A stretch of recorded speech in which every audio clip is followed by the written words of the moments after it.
നമുക്ക് നല്ല creamy white സോസിൽ ചിക്കനും വെജിറ്റബിൾസും ഒക്കെ ഇട്ട് പാസ്ത റെഡിയാക്കി എടുത്താലോ? അപ്പോൾ നമുക്കതിൻ്റെ റെസിപ്പിയിലോട്ട് പോവാം. ആദ്യം തന്നെ നമുക്ക് പാസ്ത വേവിച്ചെടുക്കണം. അതിനുവേണ്ടി ഒരു പാനിൽ ആവശ്യത്തിന് വെള്ളം ഒഴിച്ചു കൊടുക്കാം. ഇതിലോട്ട് ആവശ്യത്തിന് ഉപ്പും 1 ടേബിൾ സ്പൂൺ ഒലിവ് ഓയിലും ചേർത്ത് കൊടുക്കാം. എന്നിട്ട് ഇതൊന്ന് തിളപ്പിച്ചെടുക്കാം. ഇത് തിളച്ച് വരുന്ന സമയത്ത് നമുക്ക് പാസ്ത ആഡ് ചെയ്ത് കൊടുക്കാം. 250 ഗ്രാം പാസ്തയാണ് ഞാൻ എടുത്തിട്ടുള്ളത്, അതായത് 2.5 കപ്പ് പാസ്ത. ഈ പാസ്ത നമുക്ക് പല ടൈപ്പിലും അവൈലബിൾ ആണ്. പെന്നി പാസ്തയാണ് ഞാൻ യൂസ് ചെയ്തിരിക്കുന്നത്. ഏത് പാസ്ത വേണേലും യൂസ് ചെയ്യാം കേട്ടോ.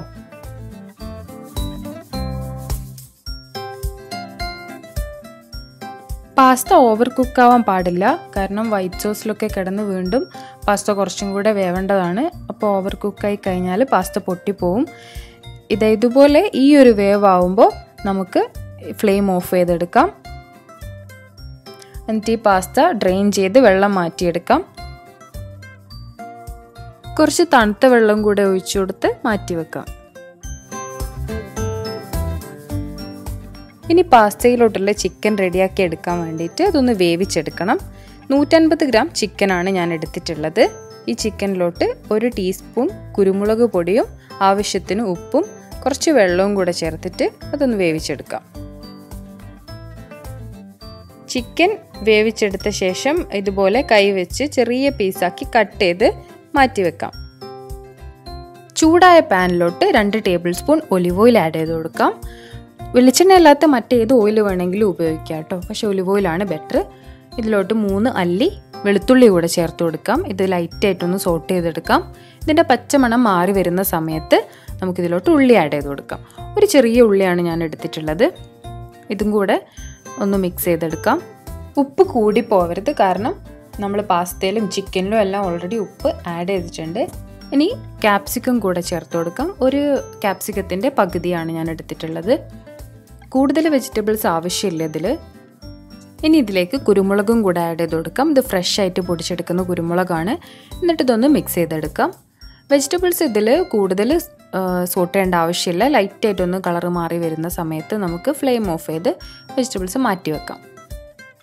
വൈറ്റ് സോസ് റെഡിയാക്കാനായിട്ട് 3 ടേബിൾ സ്പൂൺ ബട്ടർ ആഡ് ചെയ്ത് കൊടുക്കാം. ലോ ഫ്ലെയിമിലിട്ടതിന് ശേഷം 4 ടേബിൾ സ്പൂൺ മൈദയും കൂടെ ചേർത്ത് നന്നായിട്ട് മിക്സ് ചെയ്തെടുക്കാം. മൈദയുടെ കളർ ഒന്ന് ലൈറ്റായിട്ട് മാറി വരുന്ന സമയത്ത് നമുക്ക് പാൽ ആഡ് ചെയ്ത് കൊടുക്കാം. അതിങ്ങനെ ഡാർക്ക് ബ്രൗൺ ഒന്നും ആയി പോകാൻ പാടില്ല. പാല് 2.25 കപ്പാണ് ഞാൻ എടുത്തിട്ടുള്ളത്. അതിൽ കുറച്ചായിട്ട് ആഡ് ചെയ്തിട്ട് കട്ട പിടിക്കാതെ ഇങ്ങനെ ഇളക്കി കൊടുക്കാം. ഇത് മാഗിയുടെ ചിക്കൻ ക്യൂബാണ്. ഇതിൽ 1 ക്യൂബിൻ്റെ 1/4 പീസ് ഞാൻ ആഡ് ചെയ്ത് കൊടുക്കുന്നുണ്ട്. പിന്നെ നമുക്ക് വെജിറ്റബിൾസും ചിക്കനൊക്കെ ഇട്ട ശേഷം ഉപ്പ് നോക്കിയിട്ട് വേണമെന്നുണ്ടെങ്കിൽ ബാക്കിയുള്ള പീസും കൂടെ ആഡ് ചെയ്ത് കൊടുക്കാം. 1 teaspoon chilli flakes, 1/2 teaspoon oregano, 1/4 teaspoon basil, അതായത് തുളസി, അതിൻ്റെ ഡ്രൈ ആയിട്ടുള്ള പൗഡറാണ് ഞാൻ ആഡ് ചെയ്യുന്നത്.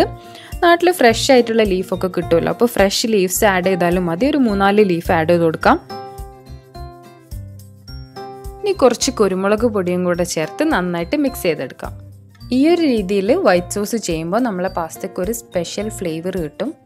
നമ്മൾ നേരത്തെ റെഡിയാക്കി മാറ്റി വെച്ച വെജിറ്റബിൾസ് ആഡ് ചെയ്ത് കൊടുക്കാം. എന്നിട്ടൊന്ന് മിക്സ് ചെയ്തെടുക്കാം. ചിക്കനും കൂടെ ആഡ് ചെയ്ത് നന്നായിട്ട് മിക്സ് ചെയ്യാം.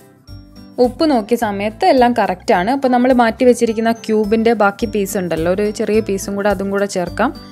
പിന്നെ പാല് ഞാൻ നേരത്തെ ഫുള്ള് ആഡ് ചെയ്തിരുന്നില്ല, അത് ബാക്കിയും കൂടെ ചേർത്ത് നന്നായിട്ട് മിക്സ് ചെയ്ത് കൊടുക്കാം. ഇനി പാസ്തയും കൂടെ ചേർത്ത് മീഡിയം ഫ്ലെയിമിലാക്കിയതിന് ശേഷം, ഇതുവരെ നമ്മൾ ചെയ്തിരുന്ന എല്ലാം ലോ ഫ്ലെയിമിൽ ഇട്ടിട്ടാണ്, ഇനി മീഡിയം ഫ്ലെയിമിലോട്ട് മാറ്റിയതിന് ശേഷം നന്നായിട്ട് എല്ലാം കൂടെ ഒന്ന് മിക്സ് ചെയ്തെടുക്കാം. അപ്പം നമ്മൾ ക്രീമി ചിക്കൻ പാസ്ത ഇവിടെ റെഡിയാണ്. ഇനി ഇതൊരു സെർവിങ് ഡിഷിലോട്ട് മാറ്റിയെടുക്കാം. ഇതുപോലെ ക്രീമി ആയിട്ട് കഴിക്കണമെന്നുണ്ടെങ്കിൽ ചൂടോടെ തന്നെ കഴിക്കാൻ എല്ലാവരും ശ്രദ്ധിക്കണം. ഈ വീഡിയോ ഇഷ്ടപ്പെട്ടെന്ന് വിശ്വസിക്കുന്നു. അപ്പോൾ ഒരു ഈസി റെസിപ്പി ആയിട്ട് അടുത്ത വീഡിയോയിൽ കാണാം.